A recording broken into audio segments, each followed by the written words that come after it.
Welcome to the Huntercast. I'm your host, Cal G. And to my left is the coordinator extraordinaire, Mike Kent. The Huntercast is the place you come to if you want to hear about the latest chapters of the Hunter x Hunter manga. Or the last ones. Yes, the last ones.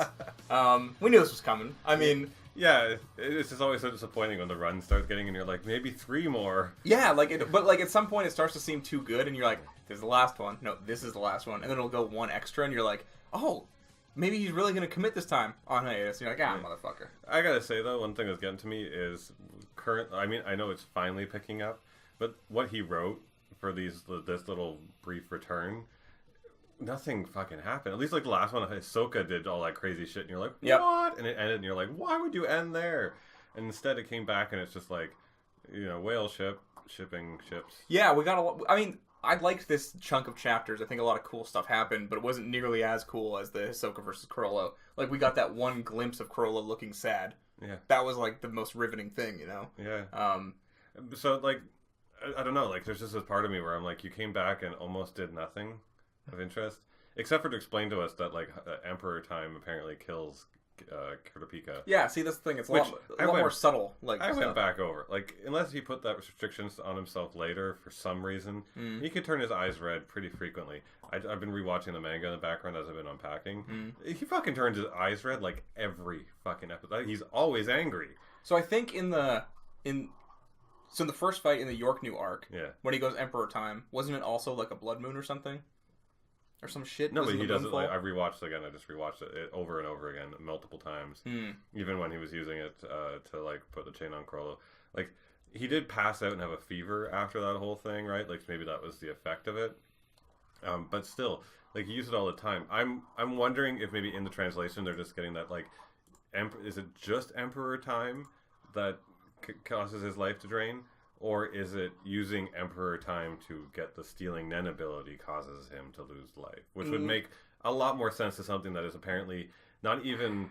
It's like blinking. There's no reflex control. It's hard to say, because he's only said it now with that power on. Yeah.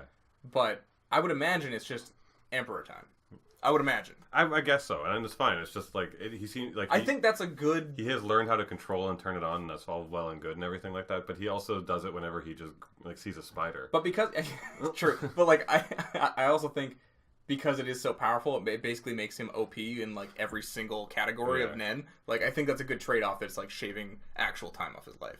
Because I mean, he was just like, oh yeah, also I can turn like Ultra Super Saiyan mode, and I have like 100% usage in everything. That's, but like even what's the trade-off there? What's the trade-off to fucking Chrollo's ability? Like, he has no reason to be stronger than anyone genetically or from some clan or whatever, but he can just steal abilities, and they're like, oh well, he has to hold a book in one hand. Apparently not. Apparently he can close the book, have a chapter, and turn on 2 at the same time. Yeah, I don't actually even know what, because that's like a ludicrous power to be able to have everyone. And everyone else, like, there's been other people who can steal, like an ant, one of the ants, genetically born to be better, could like steal someone's ability with his little like Walkman thing, but every time he uses one, that's it. He can never use it again. Chrollo just permanently, forever steals the ability away from you. Is Chrollo's condition only that, like, say he steals whatever from some guy? Is the only condition that he has that condition now from whatever their power is? You mean he has to follow their rules? Yeah. He has to follow their rules. So I guess yeah, I don't know. It is a little OP. Why did he get to do that with no restrictions? And they've always explained he has to do at least, like when he was fighting the Zoldycks, he has to do 4 different conditions to steal someone's power. So he can't really do it while he's fighting someone, which makes it a little bit better. But like, whatever those 4 conditions are, you never even saw it. So it wasn't like the thing is, he has like a fucking tome, like just an encyclopedia already. But we're like, how did he even get those? Well, even if he just stole them all on the side or whatever, because he's a thief, sure, whatever. But come on. He's got no downside to his abilities, right? Like, yeah, you're right. He has no downside. Especially for something like that large. Like, I can understand like Hisoka's ability not really having conditions because he's just like it's just is Nen. Technically, it's just like this is stretchy Nen. It's just stretchy Nen. So he can do so much with it because he's like I'm clever in that way, and the way that Gon's abilities are kind of clever. Like, it's very basic. It's just pure aura at the end of the day. But Chrollo's just like, I decided this is my rules, and everyone's like, but they're not fair. But no. But I think they are. Yeah, like if that's the case, everyone should be deceiving themselves. Just anyways. World of It Nen. depends how honest of a person you are. Like, this condition's not harsh enough. Yeah, how honest you are to yourself. So if you haven't gathered, the author, Tagashi, is going on hiatus yet again. The rumor has it that it's going to resume again before the end of the year, which would be crazy. Actually, that'd be like another good sign if it does. We only have, September, October, November. We have 4 months left in this year, so... It'd be nice to get another 6-chapter arc or something. Yeah, right? Definitely. It would be nice to do the Huntercast again, because I always enjoy doing this, just like going in depth on these chapters and stuff. So I'm also like, there's part of me where I'm like, you know what if this hiatus is happening because of his work on the new project he was talking about? But I can't say that's a fact at all. Like, if he had never taken a hiatus and suddenly stopped now while that project came out, I'd be like, you're fucking one thing for another thing. But because he has no pattern. But he's literally no pattern, and also like that other project he's working on it's a one shot that's like 2 chapters that he wrote, right? Yeah, I mean, it could extrapolate into something bigger, you never know, right? But he's the only one who can get away with this, because like anyone else I'd be like, you're fucking the dog for some side project. I think the only other people in as much pain as us are Berserk fans, because I know that manga goes on hiatus very often.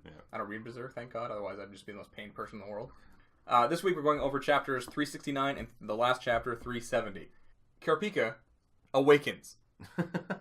He awakens, and it's he passed out in the former last chapter. Yeah, and he was out for about 9 hours. 9 hours is 3.7 years off Kurapika's life, and he also added on 3 hours before that. So in total, it's been 5 years off his lifespan since he activated Emperor Time. Jesus. Yeah.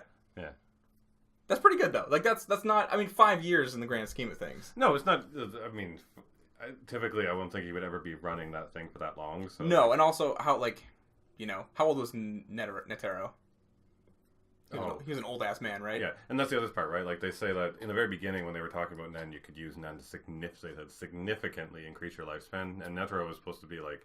Was it like 120 or something? In his hundreds, and he was still, like, a god, who probably would have lived for another 40, 50 years just fine. Yeah, let's assume that, like, Kurapika's lifespan would have been, let's just say 120, 140. Like, 5 years off that? Yeah.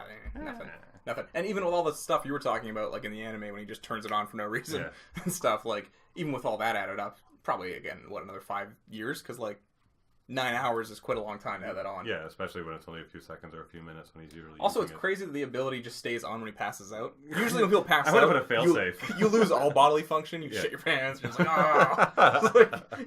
when you pass out from, like, that kind of stuff, like, your body loses control. You'd think Emperor Time would just be like, woo, Well, it also sucks that the queen, who was, like, also tapped into him, she passed out for that long, too, so she couldn't take advantage of the time and just keep writing stuff down. Which is kind of garbage. He's also learning at this point that he has certain limits. Like, if he runs Emperor Time for longer than 3 hours, that's when the pain gets too bad and he'll pass out. So it's kind of neat to also see some, like, kind of... For me, with Kurapika, his character came to such an end because he, like, jumped ahead of everyone else in his abilities. Yes. Like, Lerio still had to learn, and we ended up seeing his Nen very late in the series, and we've been watching Killua and Gon train for, like, fucking more than 3/4 of the book. Yeah. Kurapika just kind of comes in midway through the anime like, I'm a god! Yeah, he's like, I'm done. And you're like, okay, there wasn't really a signal for that, but alright. So it's nice to know that he's still, like, kind of, like, developing a little bit. It's always been... He doesn't know everything, technically. He's just always been so on, like, perfect strategist, perfect. And those characters get dull after a while. So it was nice to see that side during this chapter. So, like, during this whole thing, he realizes how long it's been on, and they just start discussing again, like, the whole plan, plus convincing the queen that they're not assholes, and that they actually care about the prince and want to protect him. The prince comes over and likes Kurapika, so she's like, oh, I like him too. The little baby reaches out and says, Dada, and touches Kurapika. Oh. And Kurapika's never gonna have a kid of his own. He's the last of his kind. He's not gonna breed with anyone else. One thing is the first opening page of this chapter had a boat in water, and then that water is in the whale. So there's a boat in water on the whale on the water. I gotta say, I love how well done these, like, the whale panels are. Yeah. That was, like, one of my biggest, like, takeaways from this chapter. I was like, this is lovely art, and the next panel is just, like, screw. It's like, perspective. Yeah. It's just, I love that in, what's his name? The artist? Tagashi's work is the ludicrousness of the Hunter world, in the idea that you're making a boat to go travel across seas, so you make a boat that floats in water in a bigger boat. Like, so far, all we've seen in all of the blueprint layouts is just of the cruise ship floating on top of the larger ship. Yeah. Yeah. He's a unique guy. He's a unique guy. Also, another beautifully rendered cockroach right here. Yep. Cockroach. So the queen is going back to her business. She's going to go find out about... I can't say his name. Sandwich. Yeah, whatever. Yeah, the fourth prince is going to find about his bodyguards. Yeah, that's the Lionhead Prince. She's going through the fucking tunnels. And bam! There's the big-ass motherfucker and head in the With a head ducks. in its mouth and little mouth heads. And My first thought was like, is this the thing that serial killer dude has around him? No. I don't think it is. No, I think it's a different one. Yeah, but my first thought was I think that is, but like I could see you putting that together for sure. I mean, it's creepy female face opening his mouth, right? Yeah, like could be anything. But it eats the bug and no more Nen power, which is probably a good thing. Yeah, which is shitty also because like kept it on for 9 hours and there's no more progress made. And they got no progress. They watched one prince die and then that's it. That's the only information they got for 9 hours of Emperor time. Yeah. I love this about Tagashi too. So Kirapika just, he says, that's 9 hours wasted without any results. I guess even with a restriction like this, that doesn't mean the physical burden on my body is going to be any less. Even the smallest mistake could cost me my life. A poisonous double-edged sword. And it's like this beautifully drawn fucking sword. Yeah. I get the metaphor. He didn't need to do that. Yeah. I feel like he just wanted to draw a sword in that panel. Pretty much. I love that. Look how good that sword is. I'm going to go back one second. Yeah. It's amazing. Yeah. God. He just definitely drew it. Like, he's drawing his backgrounds so intricately now. Mm-hmm. I also love that I think he's really tired of drawing certain characters. Like, he's bored of his main characters. Because, like, Killua's face keeps changing shape. Kurapika, sorry. Kurapika's face keeps changing shape in all of these. Like, the eyes set back where he's got a really long, huge jaw from a side profile view. But, like, the queen is perfectly done anatomically. Yeah, it's like, you can just tell he's like, I fucking hate drawing this guy. So, that's right. The queen is capable of using Nen. Yeah, because now that Nen's been used on her, just like the baptism ceremony thing, right? That means that her pores are open and she can use Nen now. Since my ability essentially it carries a side effect with it, it forces awake latent abilities in non-Nen users. So because he used Little Eye with her, right? That's how, yeah. So Your Highness, you're already capable of using Nen. She's capable of using it. Doesn't mean she's like a Nen master or anything. She's still has to learn it, how to use it, but she's capable of it now. And then we just go along to more people and nameplates. Yeah, I just almost kind of glossed over with all this shit because I'm just like, I'm not going to remember all these names of these royal guards. I literally skipped these pages. I didn't even... I feel like it would be a lot easier to focus on in the anime. Like, I feel like there'd be a lot... I'd be able to recognize the face more. Even though a lot of these faces, it's not like they're... Like, they're unique. Yeah, like, they're unique-looking faces. But, like, I haven't seen this guy before. He's the guy with the two bulging brows and the weird nose. But, like... I mean, I liked for some of them, at least they put the prince next to him, so I got the idea. But one of them is an end user, and he wants to... This is what I don't get when I read the latest chapter. Why is he making Silent Majority, this Nen ability of his, active? So that he can kill people? Yes. He wants to kill people, as we'll see in the next chapter as we go into chapter 70. And chapter 70 starts off with Silent Majority? Silent Majority is this guy's Nen ability. He's got these two weird crosses in his eyes and shit. Yeah, it's this little girl he summons. And, like, it doesn't seem... I don't think we're there yet, but it seems like only the 3 people can see it. Yeah, he says that there, like, only the caster, the someone else, I guess. I didn't understand that part. Okay, so the only 2 people able to see Silent Majorities, Zakishi doll, are me, the abilities user, and Lovely, the person that's being possessed. So there's a woman in the crowd, Lovely, who sees it, and she points at it, and no one else can see it. So, and then he can see it, and also the abilities user. Mm-hmm. So he's got to possess someone with it, and then, okay. So anyways, Kurapika's in this room with all these guards, and he's promised to teach everyone Nen. Yeah. That's I still don't know if that's, like, his actual intention or not. Like, I don't know if he's gonna, like, slowly try to fuck them over into, like, not learning it, or, like, telling them the wrong things, but it seems like there's already Nen users in here, so that he can't pull the wool over the eyes. I feel like he's gonna have to give enemies some sort of power. You know what I mean? I think he's actually planning on going through with it, because the idea of, and what's like my prediction for the future is, by teaching them to those who don't know it, they're not going to be a threat because they all have to learn it at some point. Yeah. but it reveals a bunch of information to him. One, the guards who are going to attack, right? Because they're going to be there to attack and figure out how to like attack him. Yeah. Who isn't going to do that because they're just there being faithful to the whole agreement. And then also who has Nen on, which princes have bodyguards with Nen users on it, and possibly their abilities. That's a huge amount of information just by hosting this. That's true. And he also delays things by 2 weeks, like any moves being made, right? Yeah. So I guess that's also... So anyways, this fucking bodyguard is like trying to cross Kurapika, being like, hey, motherfucker, are you double-crossing us? And Kurapika pulls out his 9. And he's like, in order to avoid these exact kind of misunderstanding, it's best you choose your words carefully, which is sick as hell. As he is. Yeah. Then the stupid Zakishi doll. And talking about the ability and that the Suboku is ready, which is the white snakes. Yeah, these like gross little white snakes with like mouths on their stomachs. Yeah. Which I guess is like whatever target the doll is targeted to, then it attacks. Again, that was very poorly executed, at least visually. Yeah, I couldn't tell what was going on at first. Yeah. And then the guy who was covering the room with N beforehand to... kind of as a pompadour thing. Yeah. One of the other guards. Again, we're not using names here because who the fuck can remember all their names. He's explaining why he is not covering the room with N anymore, and then kind of breaks down that Kurapika's a badass. Mm-hmm. Yeah. While the other guy's hunting for an opportunity while people are distracted enough to use the doll to kill some people. Yeah. I think Kurapika asks, like, hey, can any of you already use Nen? Raise your hands. 2 of them do. And Watson, we're recording a podcast here, buddy. You gotta stop fucking around so much. You fucking around? Yeah, you fucking around. That sounds always funny. It is. That's one of those noises that you just do as a kid. Yeah. Like, just completely unaware. You're like, wow, what technology? And your parents would be like, stop! Yeah, so then this woman sees the doll. And so I guess that means this is Lovely. Yeah, the one that's possessed. Yes. And then she's like, what's this fucking woman? No one else can see it. Yeah. Over there, look, she shouts. And it's like now in this point of distraction, I guess there's something about her having to point it out and freak out about it. And when she points at it, then that was the time, like initiation. That was a perfect opportunity to attack. Yeah, everyone's looking at this no space, so now I guess it can attack, right? Yeah. So it does, and it chokes out this motherfucker. And the snakes wrap around and suck out all of his blood. Tagashi's got like a way of drawing like these horrifying stuff. Like I remember injuries.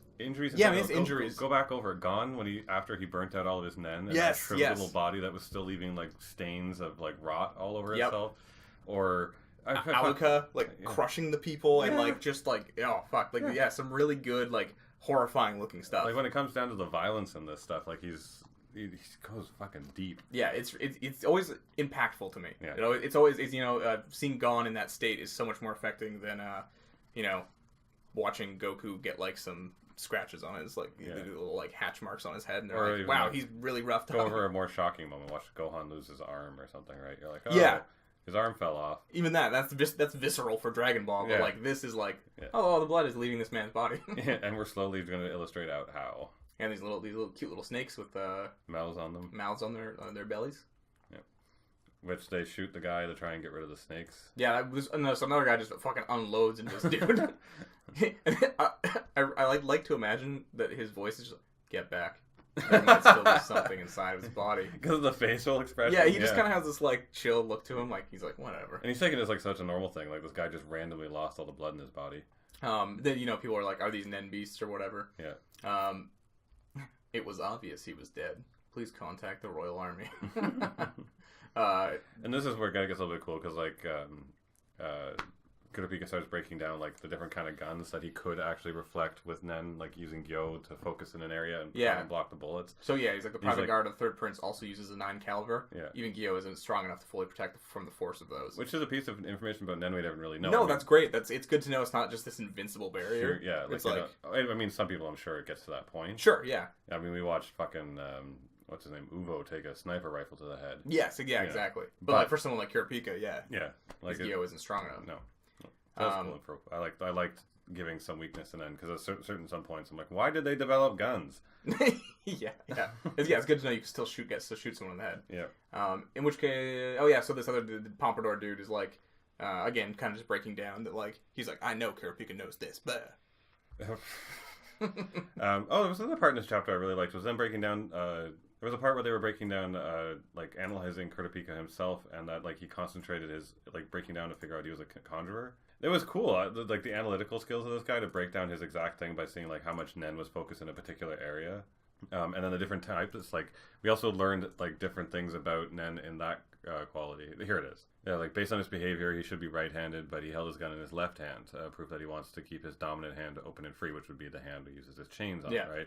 That's very common among conjurers and manipulators. And you're like, oh, there's tendencies, right? Yeah. And then the 10, which is just the aura shroud that you create around yourself when you first turn on your Nen. His right hand is strong, although the aura, on a whole, has a much more gentle nature. This is not from a lack of skill, but rather a specific trait to his Nen type, a conjurer. So like they're like deducing it. He's literally deducing it just by observing him. No one else has ever pulled this shit off. Like, and isn't Kurapika's tactic to like hide it by pretending because he pretends they're a physical thing. Yeah, by always having them conjure. And everyone thinks he's a manipulator, so that they don't pay attention to the chain as much. It's more about what the Nen's doing it, and it turns out the chain is actually the thing. So you're right. This was cool. I and it's like, and with enhancers and transmuters, depending on their skill, there's a soft, quiet Nen that surrounds a part of the body they activate for their favorite attack, etc. Like he broke down the habits that would form around Nen, which again is Togashi at his great work. Like this is the most intricate power system ever. I know, I love it. It's so good. It's so good. It's so good. Yeah. All right. These were great chapters. I actually really enjoyed this. It kind of sucks that it ends on this point when I really wanted it to continue. So that's the thing. Like you said at the beginning, like nothing big happened, and like big stuff it did, but just in more subtle ways. I feel you know what I mean. Like we got to see Chrollo sad, so it's almost like this is like the calm before the storm, and then like we got all the stuff about Emperor time. We got big movements happening on the ship finally, and all these chunk of chapters. So yeah, I'm really looking forward to this. I do wish it hadn't ended just on this chapter because it's like, where's the assassin? I'm like, I don't. That's not what I care about right now. I mean, I do, but. Well, before we go on to the hiatus, a couple of things. Actually, first one I'm going to hit on rewatching the show. A few of the subject matters have been dropped. You know, one I kind of want them to go back to Gyro. Yes, yeah, totally. Gyro, I was arguing with someone on the internet about this, actually. Because like there was this argument about Gyro was the king. People were saying Gyro was the king. But I'm like, no, you watched for a long time I thought he was the king, and then I was like, wait a minute, no. But like you watch Gyro walk away, and they all at the end of it go off and go find Gyro, etc. Which clicked something in my head. Rewatching and rereading that chapter of when they do the past of Gyro, which makes you want to cry. He was the most abused child in history. When he does die and get eaten by the horseman ant in that part, right before he gets killed, or when he does get killed, it says Gyro then became the head of this, blah blah blah, and all he wants to do now is watch the world burn. Yeah. And then for the rest of the time, the ants look back at him as their best friend, the guy who treated them really super awesome, and he's this actually super awesome guy. Yeah.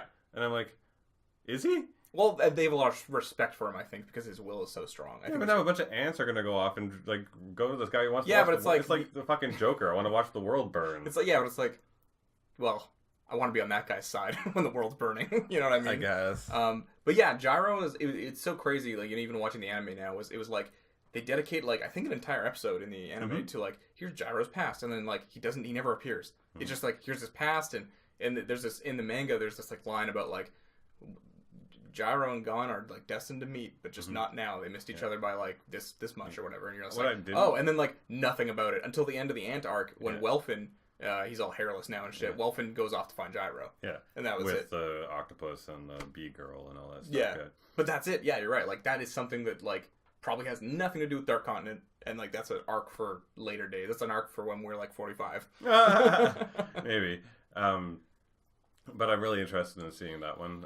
As for anything coming up next, I want to see what the fuck is happening with Gin on the ship and I would like for it to go back to Ging. Yeah, because I know we're not going to see anything of the spiders. They're only going to pop up at some point, and then we'll probably get that off in Hisoka and all that. I think that's much further off. But Ging is on the boat. Yeah, like.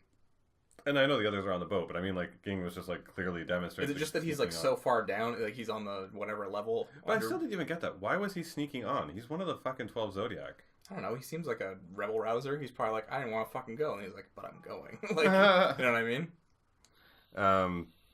But yeah, you're right. I would like to see Ging. I would like to see more of the serial killer prince, because he seems like he's going to be cool motherfucker. In yeah, the and future. directly to the Prince stuff. I want to when this comes back up, I want to start seeing a lot more princes die, so we start narrowing down our characters a bit more. Yeah, so we can actually get involved in them. Yeah. It's like you know, like the first week when you're watching like Survivor, Yeah. and you're like, I don't. There's like 19 people here right now. I'm not gonna get to know all of you. And then like as they start getting down, like when you're on like week 6, you're like, oh okay, now I'm getting a feeling for everybody. Or it's like RuPaul's Drag Race, and like the first 3 who get eliminated, Yeah. you have no fucking. Like, they're like, hey, do you remember fucking Pork Chop? And I'm like, no. Yeah, pork chop. Yeah, exactly like that. You're like, I don't know, I don't care about these people. So I want to get it more refined down by killing off a few of them, and I want to see some development with like the Nen Beast's like abilities. I want to see them actually do something. Yeah, Because the last one that did something was the mouse. Yeah, we've aligned them a lot more with the people, so now we can start figuring out who does what and why. Yep.